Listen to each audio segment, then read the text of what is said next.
Oke, assalamualaikum warahmatullahi wabarakatuh. Hari ini aku senang banget karena mendapatkan kesempatan yang luar biasa. Hari ini kita akan banyak belajar dari seseorang yang terjun di dunia entrepreneur, dan sebenarnya aku tuh belum pernah ketemu sama bapak ini. Nyebutnya bapak atau om atau Bapak aja nggak apa-apa. oh bapak. Sama bapak ini. Sebelumnya Pak, makasih banget atas waktunya. Udah mau seminar juga kan ya? Ya. Tapi udah dikasih waktu buat Bapak tanya-tanya tentang bisnis. Nah, perkenalan diri aja dulu Pak. Biar Halo semua. Saya yang Dandi Purwana, owner dari atau founder dari Import.club. Jadi saya pendiri dari Import.club yang ada di Indonesia. Alhamdulillah sekarang membernya sudah di atas 5.000 orang. Masya Dan Allah. kita juga yang bikin Go to Tiongkok sudah part ke-12. Jadi kita selalu bawa rombongan untuk orang bisa impor. Dan saya juga mengisi di beberapa perusahaan untuk pensiun dini dan ngisi di beberapa instansi serta komunitas entrepreneurship. Julukan saya yang Dandi Master Closing Indonesia. Salam kenal semua. Iya, Semangat Pak. entrepreneurship. Semangat. Nah Pak ya, kan tadi udah perkenalan diri. Sekarang aku mau tanya-tanya ke Bapak. Karena ini pertemuan pertama dan langsung ngomong gini sama Bapak. Bapak tuh bisnisnya apa? Terus ya bisnisnya apa? Terus di bisnis ini sebagai apa? Kalau saya bisnisnya palu gada. Palu gada. Nah, apa itu yang palu gada? dibutuhkan orang saya ada. Nah, Mantap. jadi istilahnya tuh saya kebanyakan sih sebagai affiliate, sebagai makelar penghubung. Nah, tapi karena penghubung internasional, jadi kayak ekspor impor, jadi barangnya semua ada. Tapi bisnis saya direct selling. Jadi saya tuh jualan barang-barang retail, baik Iya. secara cash ataupun secara Kredit. kredit, ya kan. Jadi saya punya beberapa tim, juga buka bisnis properti, ya Masya kayak Allah. perumahan dan lain sebagainya. Jadi sekarang lebih fokus lagi ke bisnis yang memang go internasional untuk ekspor impor, baik itu makanan, garment dan lain segala macam. Fashion juga gitu ya? Iya semua. Semua? Ya. Masya Allah. Luar Tinggal biasa apa banget. aja yang dibutuhin, insya Allah ada. Insya Allah ada. Oke. Sendirian Pak atau sama keluarga ikut atau gimana? Saya sendiri, tapi karena memang istri saya, anak, saudara juga ditularkan virus entrepreneur supaya tidak jadi karyawan, Ya. supaya semuanya jadi usahawan. Ya, tapi berdasarkan hobinya masing-masing saja. Oh gitu. Nah, sekarang asal muasal Bapak nih terjun ke dunia entrepreneur. Apa sih motivasinya gitu? Pertama, bosan digaji. Bosan digaji. Emang dulunya Saya kerja karyawan. karyawan? Saya di dealer Honda sebagai kepala cabang dan sebagai kepala marketing. Oh, udah bagus satu Pak di kepala cabang juga. Betul, tapi karena kan nggak mungkin yang punya kantor atau yang punya perusahaan dipecat sama saya. Iya sih. Iya kan? Iya benar. Ya, jadi akhirnya saya memecatkan dan Diri memajukan diri jadi pengusaha. Wah, mantap. Tahun berapa gitu? Saya keluar 2007. 2007. 2007 saya pensiun dari karyawan. Terus 2008 mulai menggeluti entrepreneur. Tapi sebelum jadi karyawan memang saya sudah usaha dari sejak keluar SMA, ya kan, sampai dengan beberapa kali bangkrut, jatuh, akhirnya nyoba jadi karyawan. Ternyata jadi karyawan itu sangat menjengkelkan dan memuakkan. terikat banget ya? Nah, akhirnya ya mending jadi pengusaha, bebas finansial, bebas waktu. Yang paling penting kebersamaan dengan keluarga itu lebih penting daripada semuanya. Iya benar. Kalau misalkan kayak karyawan gitu mah terikatnya tuh banget ya. Kalau libur juga Bukan, masalahnya Rasul kita itu nggak jadi karyawan. Jadi kalau jadi karyawan nggak nyunah. oh Masya Allah, berdagang ya Iya, nyunahnya. makanya harus dagang. Dan kalau dagang itu unlimited. 9 di antara 10 pintu rezeki ada dalam perniagaan. Dan Allah telah menghalalkan jual beli, mengharamkan riba. Masya Allah. Ya, dan paling penting harus dicatat, sebaik-baiknya usaha adalah berdagang. Jadi yang nggak dagang nggak baik, baru bener doang. Ya benar-benar. Oke, bahkan saya sebagai pemula ya, mau baru terjun ke usaha, ke entrepreneur kayak gitu. Yeah. Nah, apa sih modal yang paling penting yang harus saya persiapkan? Satu, yakin. Yakin. Yakin nggak bakal jadi pengusaha? Yakin, insya Yakin nggak Allah. sukses? Yakin atau Ya udah, kalau sudah yakin, ya kan, baru mulai. Gak usah mikir. Gak usah mikir. Ya. Mulai aja, gak usah mikir. Kalau dipikir-pikir nggak mulai-mulai. Kalau udah mulai pasti mikir bagaimana caranya laku, Iya. bagaimana caranya maju. Maka Iya. mulai saja. Tapi kayak masih ada mindset udah mulai nih. Kayak bakal gak ya berhasil, bakal gak ya enggak. Karena itu kurang yakin. Oh iya. Makanya keyakinannya dulu yang paling penting. Yakin nggak? Kalau udah yakin mulai. Masalahnya itu nanti jatuh harus bangun lagi. Masalahnya gagal ya harus bangkit lagi. Karena tidak ada perjalanan itu mulus. Iya sih. Tol pun aja ada turun naiknya. Benar. Ya apalagi dalam sebuah usaha yang notabene gambling, setengah judi. Betul? Tengah judi. Ya iyalah. Oh, Ya kan? Emang ada sebuah kepastian dalam hidup. enggak. Hari ini aja kamu belum tahu. Besok Gimana? masih ada. Oh, Benar iya nggak? sih, benar. Kemarin sudah nggak ada. Jadi kenapa harus dipikir gitu loh? Dijalani aja, nikmati perjalanannya. Kalau ada cobaan berarti itu mau naik kelas. Kalau ada kegagalan berarti kita mau keberhasilan. Karena nggak mungkin gagal terus, pasti ada berhasil. Iya, Jadi iya. lakukan itu sekarang juga, now. Bisnis itu cuma syariat. Jenis bisnis ada 4. Kuliner, properti, retail, sama jasa. Ya kan? Ini semua jelek kalau nggak punya. Tapi kalau kita punya satu aja itu paling bagus buat kita. Makanya punya aja dulu bisnis satu yang bagus, keren. Sudah selesai.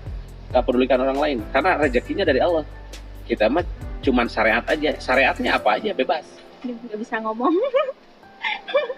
Ya kan? Iya bener sih. Oh, Soalnya emang banyak banget yang nggak mulai usaha karena dia tuh takut gagal. Salah satunya aku. bukan takut gagal, kalau banyak mikir. Oh terlalu banyak mikir. Iya, Mikir justru gagal kalau kan? Ya. iya di yang dipikir gagal gitu kan. Tapi coba dipikirnya kalau sukses bagaimana ya? Itu. Kalau sukses nanti duitnya Belum banyak, pernah. mau dikemanain ya duitnya? Mikir pernah gitu nggak? Pernah kalau duitnya mau kemanain, tapi kalau apa? Kalau mikir kalau sukses gimana ya? Belum pernah. Belum pernah. Harusnya berpikirnya kalau sukses banyak duit, duitnya mau dikemanain, suksesnya mau seperti apa gitu. Kalau gagal mau udah pasti soalnya. Jadi yang harus dipikirin itu adalah kesuksesannya. Karena kalau Hmm. kegagalan dalam sebuah bisnis itu pasti hukumnya. Pasti. Pasti. Apalagi buat pemula ya. Iya. Orang nggak berpengalaman, orang berpengalaman bertahun-tahun aja jatuh, apalagi yang berpengalaman. Cuman masalahnya semakin dia banyak jatuh, semakin dia berpengalaman, dia semakin hebat. Masya Allah. Iya sih benar. Ya, Nah. itulah modalnya. Iya sih. Mulai. ya. Mm-mm. Siap, insya Allah. Terus apa lagi? Kan misalkan udah mulai nih ya, udah Hmm. ada produknya, udah ada segala macamnya.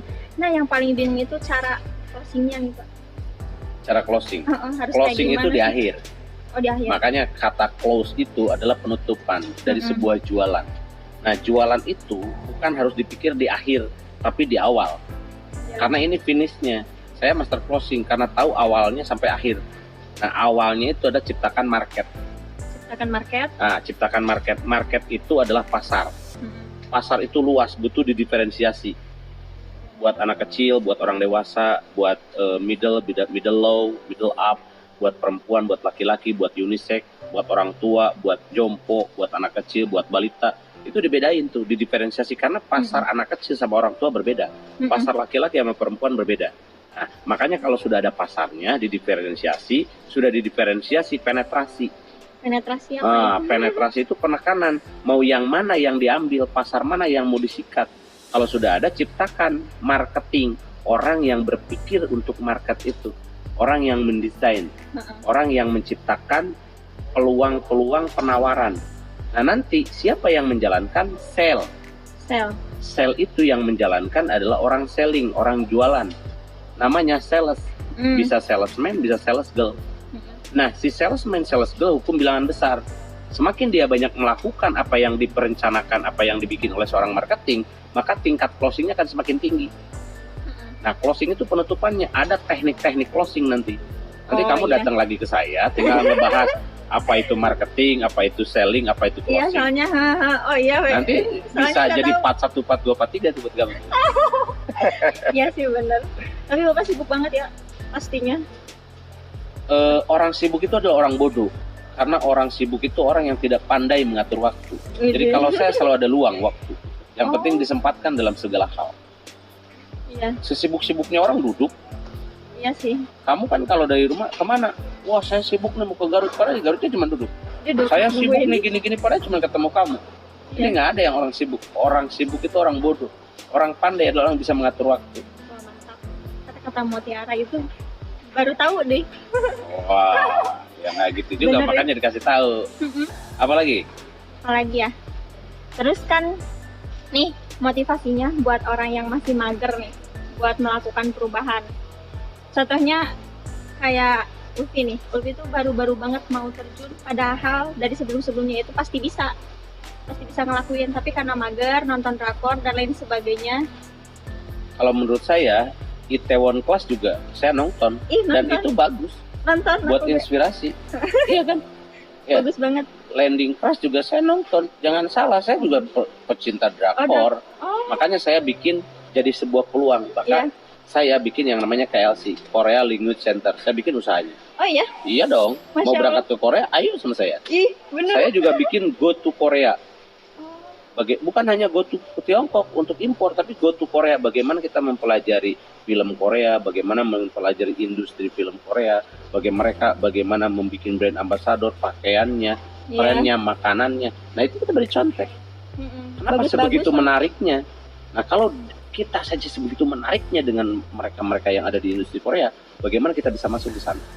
Nah saya punya teman tuh namanya Endang Asrori, orang Purwakarta. Itu teman brainstorming dengan saya. Sekarang 3 konten tiap 2 bulan sekali ngirim makanan ke Korea, ngirim ekspor ke Korea. Dari sana pun kita bawa barang. Jadi selain kita menyukainya, harus ada feel entrepreneurship-nya di situ. Jadi nggak penting mau suka nonton ya silakan, tapi jadi duit. Ya kan, mau suka traveling ya silakan, hidup itu tuh dinikmati. Tapi bagaimana urgensinya ada kaitannya dengan profit oriented, UUD. Ujung-ujungnya duit. Iya, kalau nggak menghasilkan, kalau ngamburin, nah itu baru nggak boleh. Tapi kalau segala sesuatu itu ada peluang, kan selalu ada 2 sisi mata uang. Sisi baik, sisi jelek. Kalau kita ada kesukaan, ambil yang baiknya, yang jeleknya nggak usah. Iya. Gitu. Karena banyak banget orang-orang yang negatif mulu tentang drakor itu. Makanya harus dirubah mindsetnya. Nontonnya buat apa? Benar. Iya, kalau nontonnya buat cari duit, nontonnya buat diambil hikmahnya, diambil materinya, semua nggak ada yang jelek menurut saya. Iya, benar Pak. Oke. Iya, oke. Kelihatannya baru-baru banget ini. Bagus lah, justru yang baru ini awal terciptanya sesuatu hal yang nanti hebat. Nah kalau kamu sudah hebat juga nggak mungkin saya ngobrol bareng sama kamu. Kamu orang hebat, ngapain dibantu? Ya Allah, yang enggak tuh Pak, pasti bakal ini. Iya makanya, mumpung masih baru, ayo. Nah, Anda juga yang ada di rumah atau yang nonton ini, ya kan, like, komen, share videonya dia, biar dia konten-kontennya lebih bagus lagi, orang-orang pembicaranya lebih bagus lagi, teman-teman saya banyak nanti. Ya, kalau kamunya bagus kan bisa ditonton juga. Iya benar, subscribe juga jangan lupa. Ya, Pak, pernah kebayang nggak sih sekarang saya tuh kayak gini? Ya, saya nggak pernah membayangkan sesuatu hal, karena kalau dibayangkan tuh nggak bakalan jadi realita. Iya benar. Mending saya jalani aja dan nikmati. Nanti juga hasilnya ngikut ya? Iyalah, ngapain dibayang-bayang? Soalnya saya mah orangnya penuh bayangan. Oh, berarti mataharinya di berbagai arah. Karena kalau saya bayangan cuma satu, diri saya sendiri. Makanya takutilah diri kita sendiri, karena penyakit itu datangnya dari diri kita sendiri. Dan masalah itu datangnya dari diri kita sendiri, karena bayangannya itu dari diri kita sendiri. Jadi yang sebetulnya yang menghalangi kesuksesan kita adalah diri kita sendiri. Maka kalau kita bisa memerangi hawa nafsu diri kita sendiri, menang kita. Bukan menang itu dengan yang lain, menang dengan hawa nafsu kita sendiri. Ya, benar Pak. Udah ya, kayaknya segitu aja. Gitu ya? Ya, ada pesan nggak Pak buat yang nonton gitu? Di channel YouTube ini saya sangat mengapresiasi sekali. Saya kagum dengan satu orang ini, berani banget minta janji tanpa ada ya kan? Tapi saya salut, kenapa? Karena dia pemberani. Jadi seorang entrepreneurship penting keberanian. Nah, saya dikasih di ujung ini, betul nggak? Ya selain harus subscribe, like, komen di bawah, nanti dijawab sama dia, forward juga ke saya, ya kan? Satu pesennya, orang paling miskin di dunia adalah orang yang tidak punya mimpi, dan orang yang paling kaya adalah orang yang berani belajar dari sejarah dan bisa melihat peluang ke depan. Sejarah saya, sejarah dia, sejarah semua orang itu bisa pelajari, diulang lagi, dimodifikasi. Untuk apa? Untuk kita ciptakan yang lebih baik. ke depan Anda penerusnya, ke depan Anda yang punya tanggung jawabnya, ke depan Anda yang paling kaya. Salam sukses, salam bahagia, salam entrepreneur. Yayan dan di Purwana, impor.club.com. Nah, jangan lupa boleh gabung ya Pak Iya dong. ke impor.club.com. .com. Di Bandung juga ada, di mana-mana pun ada. Oke, makasih banget buat kalian yang udah nonton video ini. Semoga bermanfaat, apalagi buat orang-orang yang baru pemula nih, mau terjun ke dunia entrepreneur. Next ada video berikutnya. Amin ya Allah. Oke. Dadah, assalamualaikum warahmatullahi wabarakatuh.